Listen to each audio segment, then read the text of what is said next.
Hello, my name is, Ponyson. Ooh, that's something I didn't. Nope, actually, nope, that's gone messed it up. There we go. I'm gonna have to leave it like this. It's the best we can do for, full screen. Due to, well, the game. Return of the Obra Dinn. Next game, created by Lucius Pope, who you may have possibly heard of from Papers, Please. The, Glory to Rostotska. Sorry, you're not allowed because your country has the flu and you don't have the proper shot.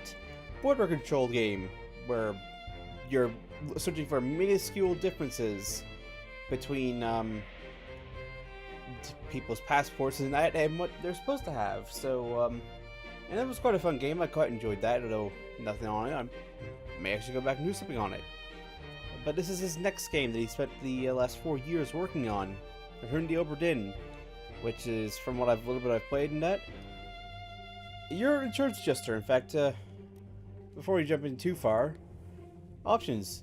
Look, we're on a Macintosh. Now we're on IBM 5151, Zenith ZM 12040, Commodore 1084, IBM 8503, on a plain old LCD, and back on the Macintosh. And then I like how the views are. There's like smooth, sharp, shrink 1, different stuff, and you notice that there's no resolution settings or anything. It's because this game is very specific in how it's rendered, because it's 1-bit graphics. So in order to prevent things from going crazy, graphics-wise, in order to keep relatively good graphics, well, when I say relatively good, I mean graphics that aren't suddenly going and stretching and warping and making you feel like you're about to throw up type graphics.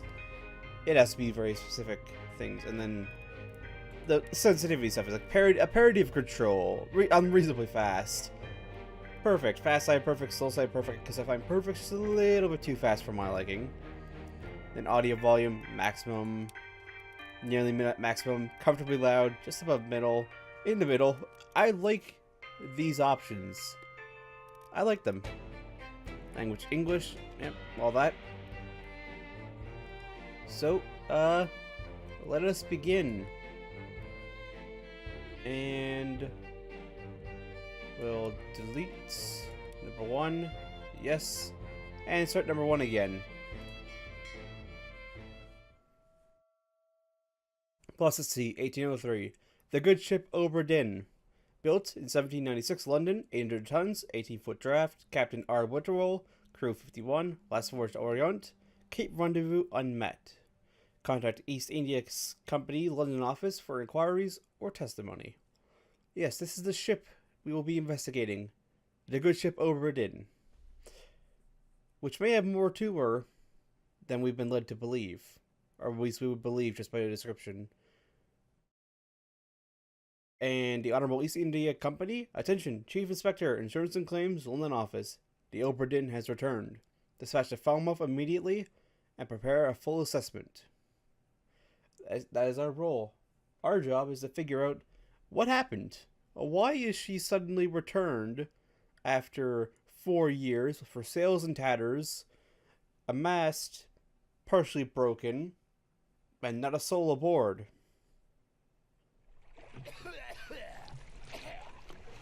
Company man woke me up. Said you'd need ferry to the Obra Dinn. Not many eager for that job. Seems a bit late if you ask. I didn't. What's in the box? I don't know. I'll hoist it up in a few minutes. Hey! How? Carefully.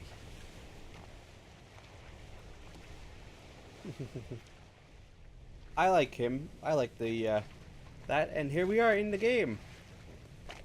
And it looks pretty darn good for a 1-bit graphics. Does the job perfectly well. And there's our guy who brought us out, and the box in question. And look, our hand actually reaches out for things to interact with. See, look, actually interacts. Physically interacts. And then we grab, and then we're climbing up. This is actually an animation, you can't move about. And now we are on board the good ship Obra Dinn, which has seen better days. Let's start up at the bows. In fact, forecastle area. Although she doesn't actually have a forecastle, she's got a single deck, well, top deck. Her sails are in rags. Her, although her, I forget what that particular mast is called, but it's still all intact in one piece. Everything is intact up there. Her main mast is got her sails and rags, but all the rigging appears to be there. The sails are again gone. And then of course we come to the aft mast, which is, well, it's seen better days, to say the least. And it appears to be secured partially by the early 1800s equivalent of duct tape, and this pulley. Rather, the pulley in the rigging. And up here, everything appears to be relatively okay. The captain's sunlight is, well, actually, I think that's the captain's sunlight is relatively okay. Again, the sails are all completely destroyed. I was about to say that I think there's sails intact up there, but no, they're not. There's actually the rigging. I'm actually quite impressed just how good this looks in one bit. Just with one bit. He did quite a good job with the graphics, I feel. And then, of course,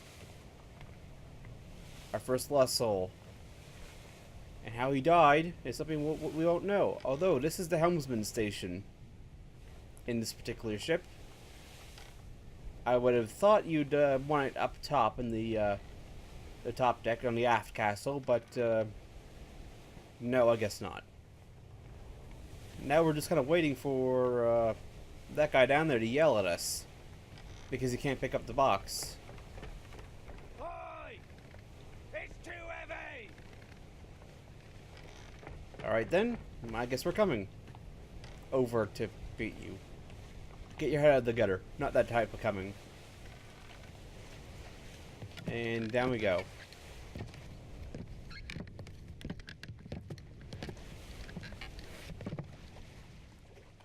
It's too heavy.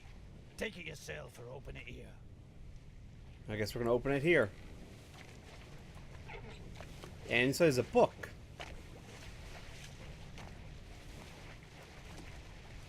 This will be important, especially later.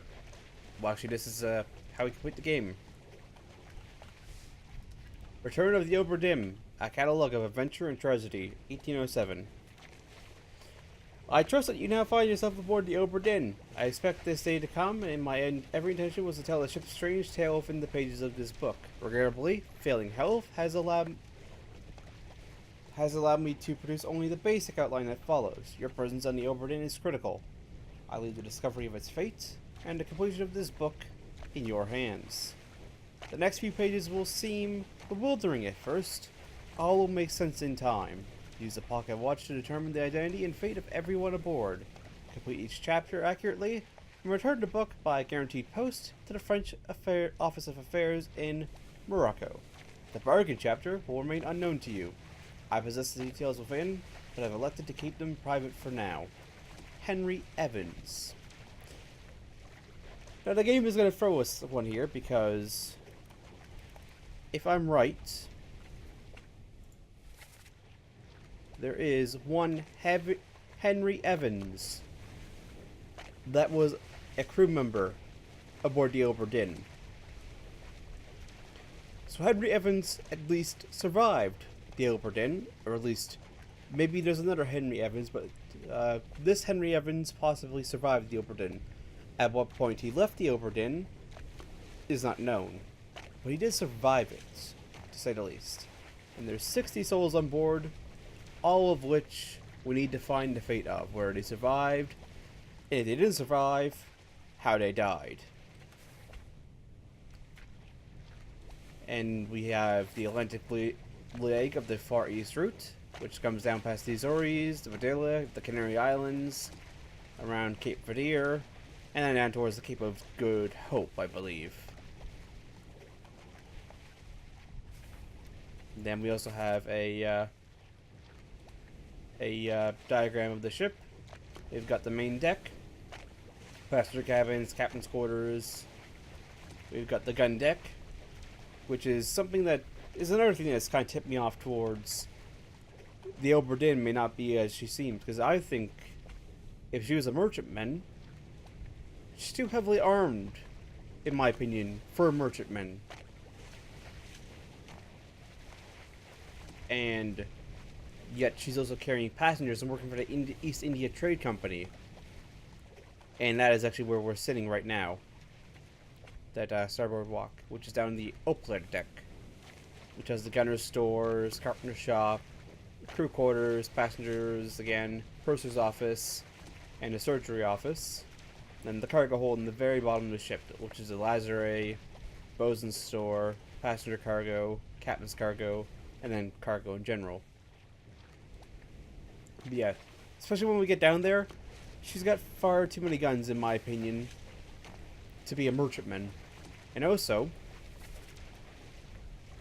well, part of it might be she was carrying royalty, and that's why the East India Trade Company outfitted her like this, or chose the ship. But also the Justice at Sea picture. That's a firing squad. And I very much doubt any merchant captain would execute somebody on a trip, especially to the Orient, especially if that person happened to be a seaman of some description or another. Because you would think that you would want as many capable sailors as possible in case of an emergency at sea, such as a very big storm or a kraken, something along those lines. This is something else that I don't think is an unknown. And now we just gotta kind of flip through the book in order to really see through it all, and then you can see all the different chapters: the Doom, Bargain, Escape, and the End. And then there's also a glossary. It's a gun deck, carrying the ship's guns in line with portals for the following: Upla deck, mid deck above the lowest deck, containing storage, cabins, ammo pans, and the ship's steering tiller. And of course, there's the rigging. A nice little glossary for people who don't know all the terms. And then, of course, the cargo deck is fairly obvious. And then, of course, we have the watch. Memento Mortem. Remember death.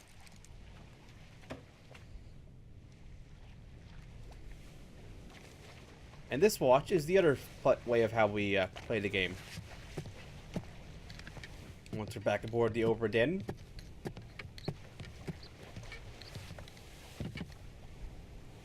there we are. We're back aboard. I don't know how long you're going to stay here, buddy, but hopefully it's for a long time.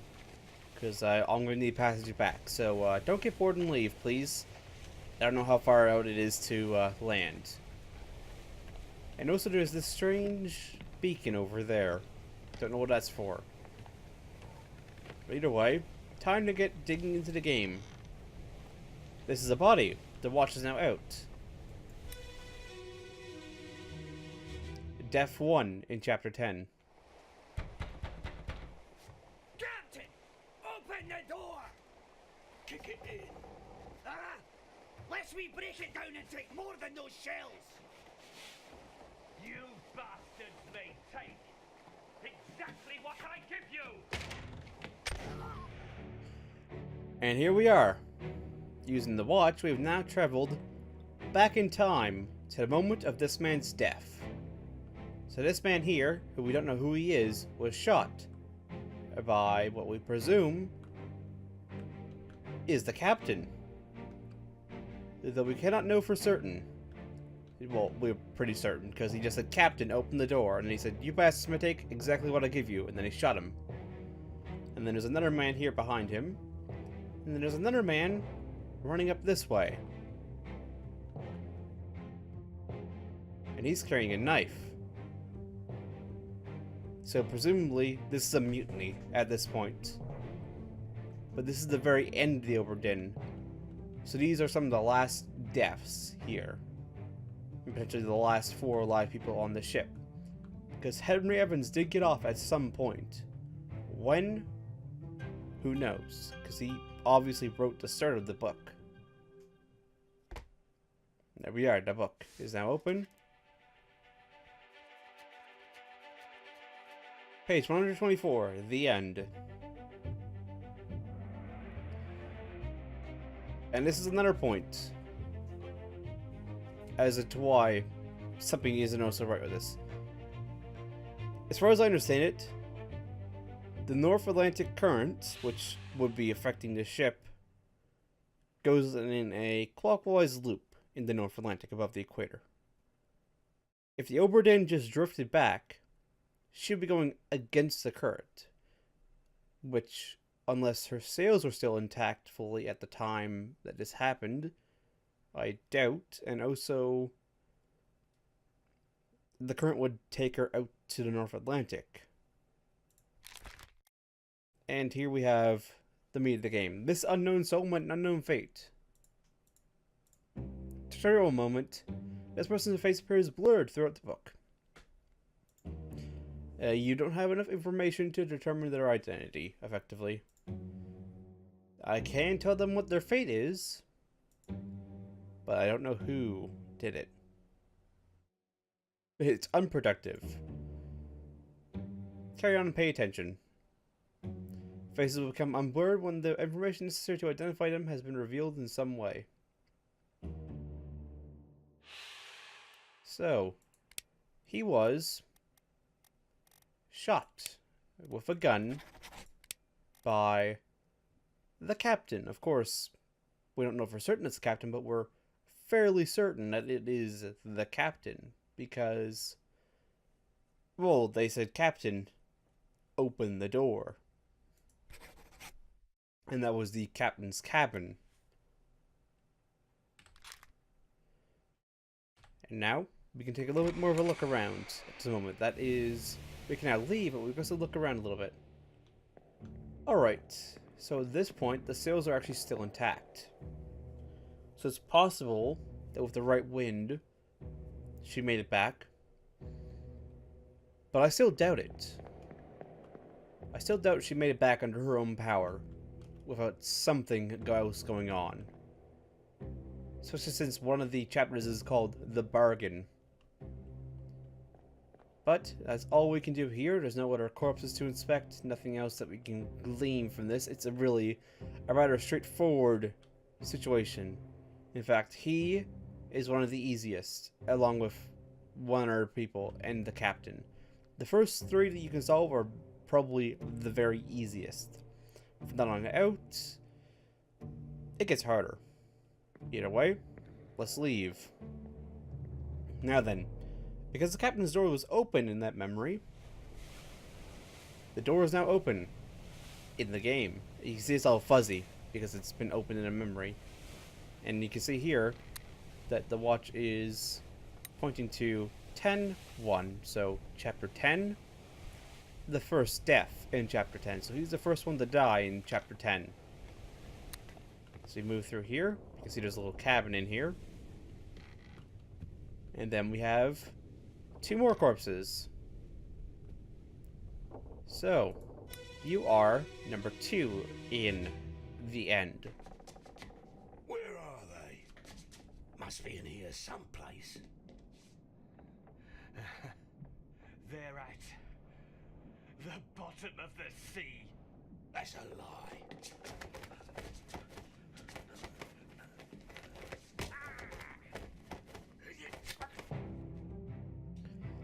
Alright, this guy's death is very simple, although who he is not simple, because there's nothing to tell us exactly who he is yet. Although he is trying to kill the captain has knifed him in the throat, quite vigorously. And, if you notice at the window, hello, other guy that was running across the deck up top before, he's now jumping down in order to, well, attempt to sneak up behind the captain, I would presume. Of course, this door is still closed. The table has been knocked over. And I don't think anything else.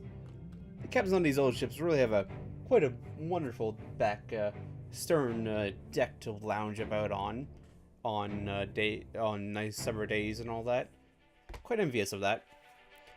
So inside the captain's quarters, 2 orders are present. Who is this? How'd they die?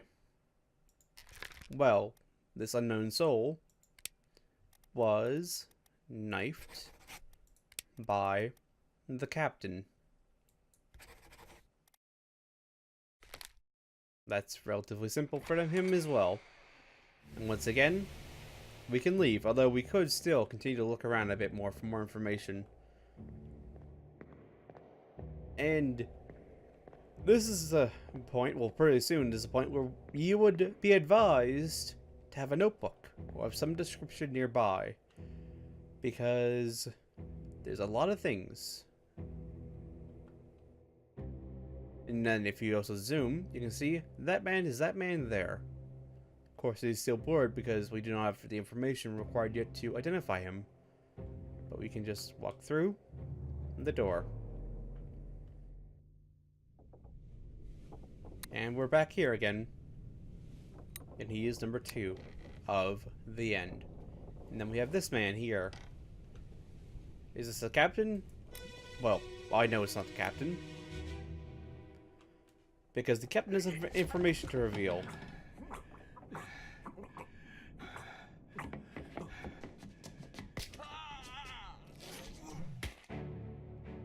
And there we are. This man was still alive at this moment, at this guy's time of death, but he was bleeding out. The pistol is back here again. And the captain has beamed him in the head with the weapon the other guy was using. Although he has been stabbed. And it also looks like he's been shot? Maybe? He's got marks on his chest. Don't know if those are from impacts or what. Looks like he's bleeding from his armpit where the other guy stabbed him. But I'm curious what these marks are. Was he shot at some point? Did he get punctured by a very oddly shaped pitchfork at some point? I don't know. But those are very odd. So this man, once again, we do not know who he is, but we know how he died. This man was clubbed by the captain.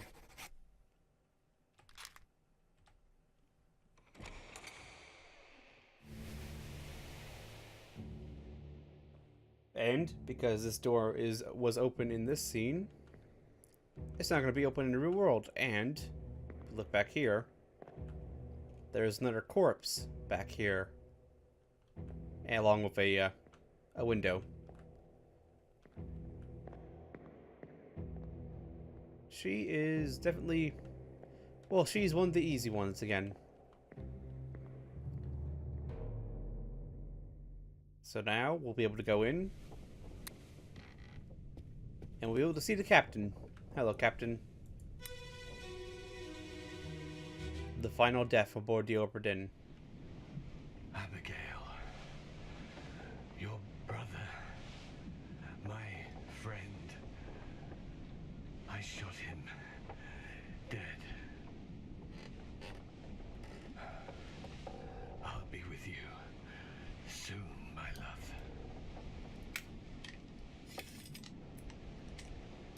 Please forgive me for everything.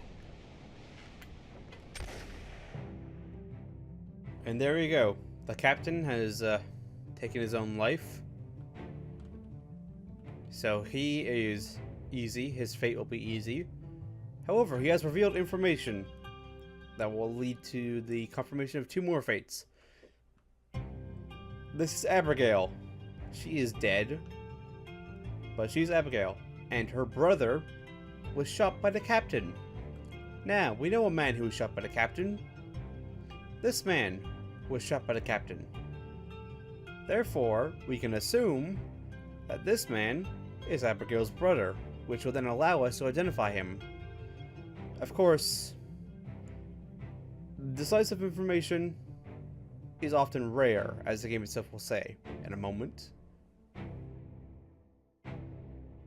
So a lot of stuff is done off assumptions.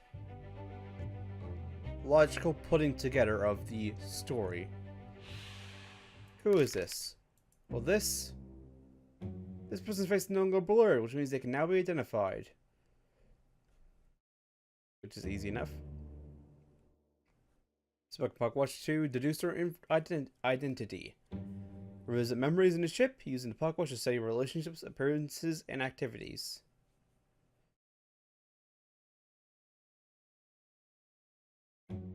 Use book map, crew manifests, and artist sketches, along with the individual conversation logs to find clues about names.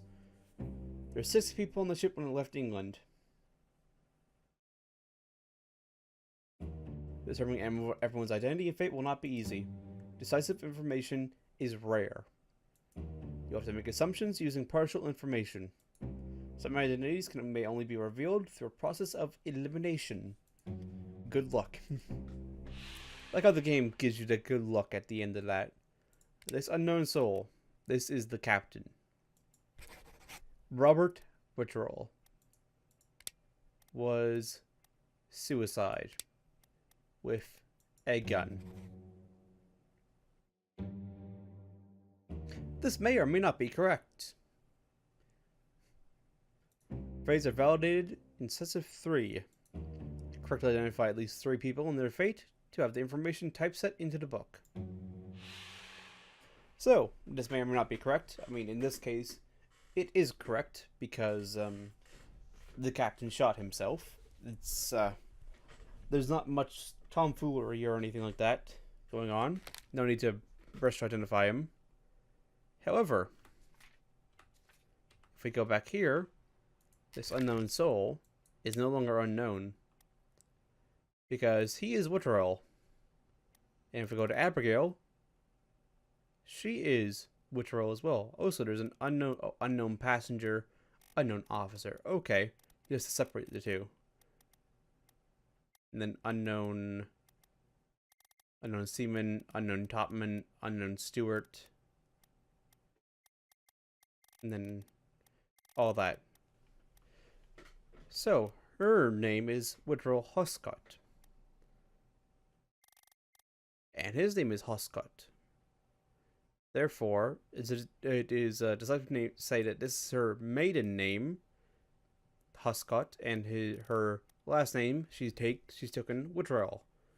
So, William Huscott would be his friend and her brother, the first mate, was shot with a gun by Captain Witcherell.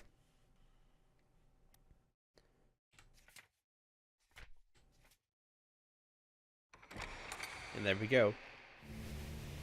We can now leave. That is all the information that memory will give us. Now, as it goes to the end, we have now found all the deaths within the end. There's only 4 deaths in the end. However, we can now go and look and see how Abigail died. And this is where things start to get a little bit more complicated, as that strange light looms out to sea. So, Abigail, how did you die?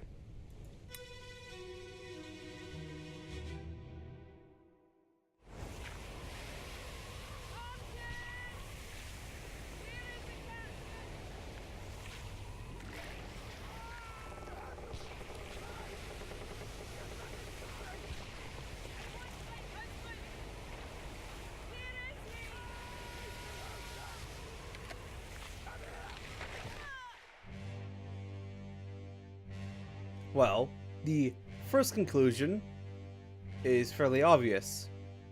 She was killed in a storm. However, the astute among you may have noticed the gunshots, which alludes not to a storm, but a battle. Perhaps a battle in a storm, but a battle nonetheless. Also, the fact that there's tentacles and effectively a kraken around, it does kind of rule out the possibility of it being a storm. And now this man is stabbing the tentacle. There's a sword stuck into it. But yes, she was clubbed with the rigging by the beast as the lantern sits in midair. We can presume that this is Martin. In fact, his face is unblurred, at least I think it's unblurred. So we can presume that this is Martin. And we'll be able to just tack him in as Martin.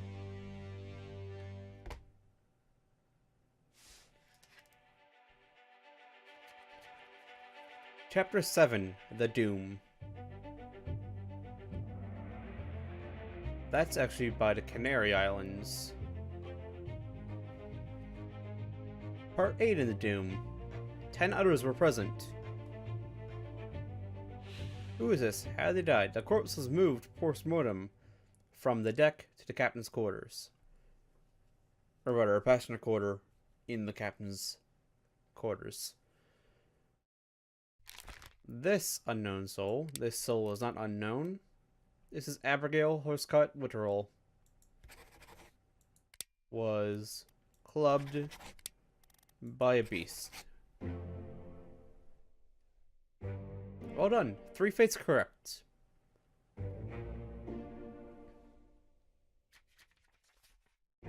Was shot by the captain. And now that's been permanently placed in. And 3 little ticks have been added to the back of the book. That's how many fates I'm guessing you've done.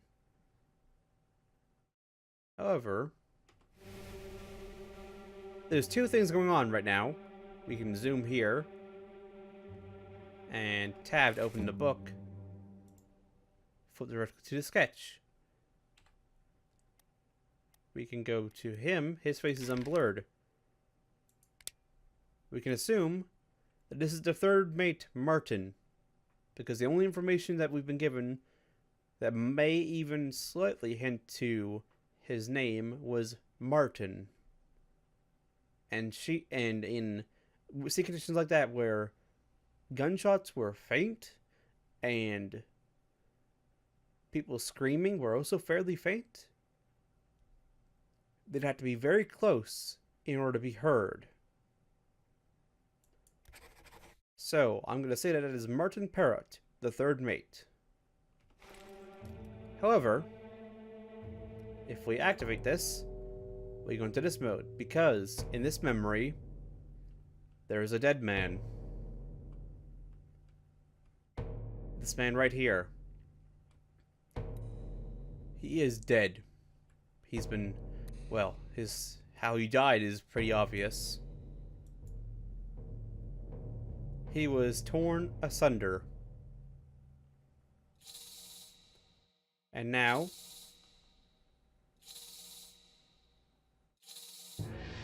oh, we actually have to click. I haven't actually gotten this far into the game, so I wasn't sure about that. Now we follow this spirit, which will sometimes take a meandering route.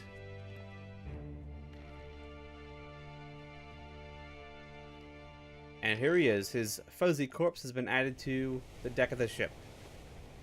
Now we can interact with his death.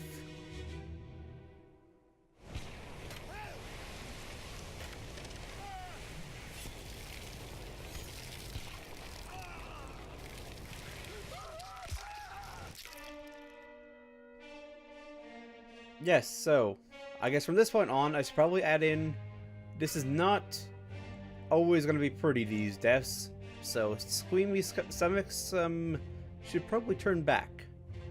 Yes, his fate is simple. He was torn apart by the Kraken. In fact, no, I don't think that's him, but he's holding a spear. This man has thrown powder. Yes, he has. He's thrown powder. No, he's thrown a spear at the Kraken. These 3 guys out here are busy flying through the air. This man appears to be dead. There's a man here clinging to that with a rope tied around him. He appears to be throwing a gun. All very evident scenes of a battle.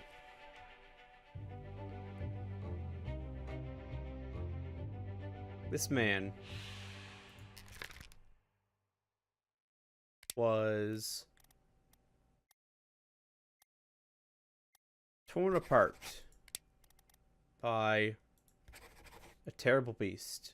Of course, we don't have enough information to identify him because of the sketches. Actually, no. You have enough information to identify him. Of course. His tattoos.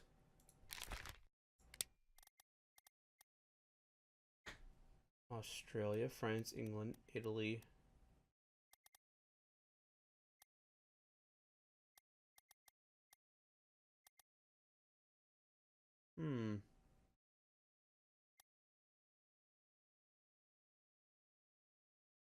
Those, I think, are more Norse tattoos. More along Viking style, I think.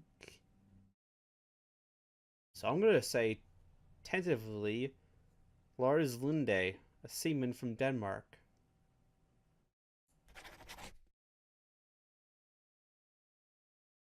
Just the tattoos and the circles and all that. That may be wrong, but it may also be right. Oh, so that could also be Welsh. Like Welsh tattoos. I was about to say, oh, there's 2 people from Wales. And 1 from Denmark. 1 from Ireland, but I don't think that could be Irish. I'm going to tentatively say it's the Denmark guy. But then again, that could be horribly wrong. These are China guys. 2 guys from China. Formosa.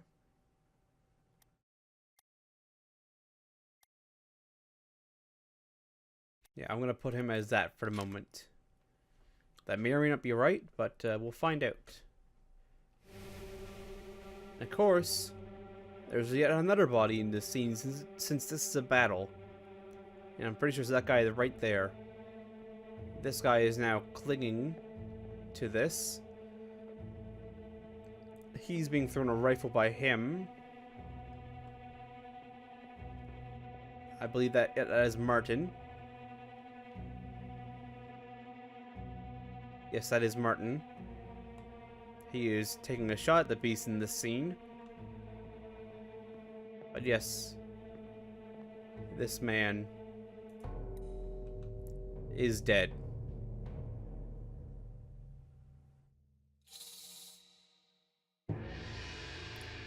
So now the ghost is going to take a wandering path around us. And the deposit itself over here. Now, how did you die? Considering you aren't torn apart or anything, and you weren't clubbed, there's nothing obvious that was clubbed by you.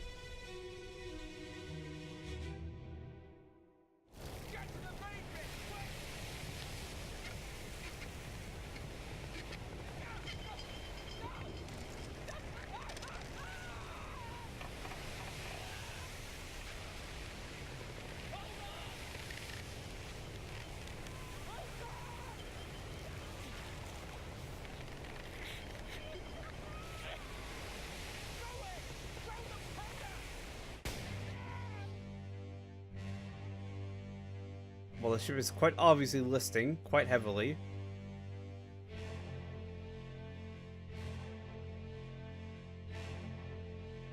The Kraken's pulling it over a little bit. This man was tied. Was he grabbed by the Kraken? I think he was about to be grabbed. And then someone threw powder. In fact, I think it was this man here. Actually, no, he's shielding his eyes.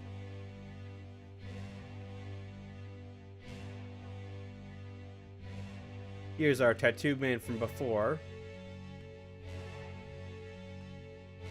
But yes, he was killed by an explosion. Don't know his identity. But someone definitely threw that powder. Whether or not it was him is unknown.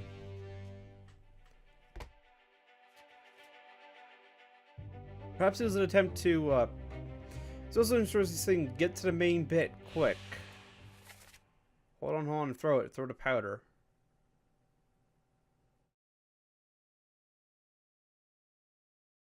He couldn't have been dangled in front of the beast as a lure. He was exploded.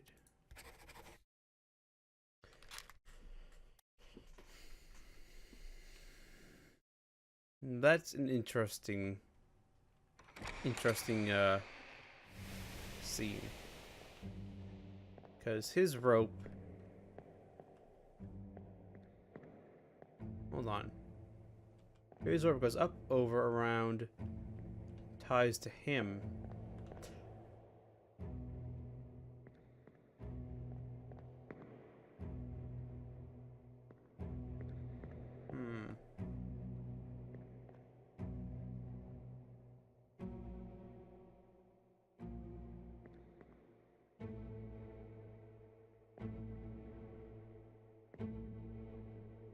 I wonder, was he attempting to bring this rope up the rigging when he fell?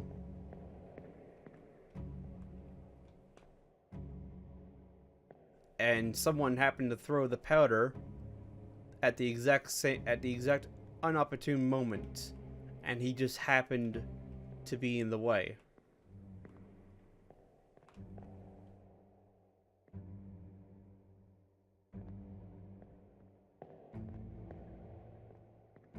Because it's possible that he was climbing this rope ladder here to get up to the main mast.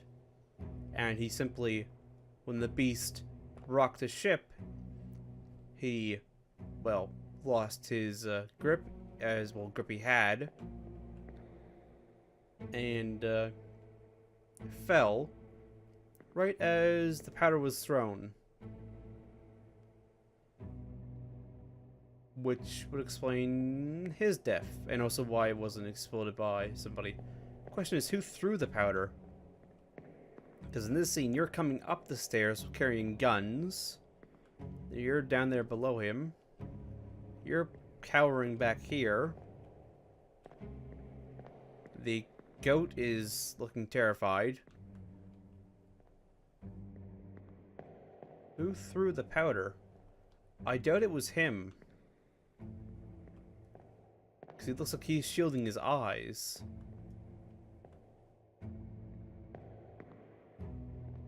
And I don't see anybody else.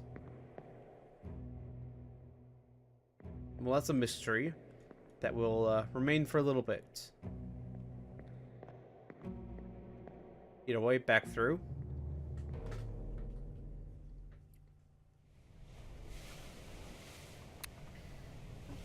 And now that the hatch was opened in the memory, we can now get down there. And just looking at it here, yes, I think that was what happened. Although, why there was an extra line between the main mast and the foremast is an unknown question. Unless they were trying to affix rigging. I think that's what they were trying to do. I think they were trying to run a cable to fix rigging, and he fell. But I'm gonna call the episode here. We're started. We know how people died. Their identities, though, no clue. I'd like to thank you all for watching, and hope to see you all next time.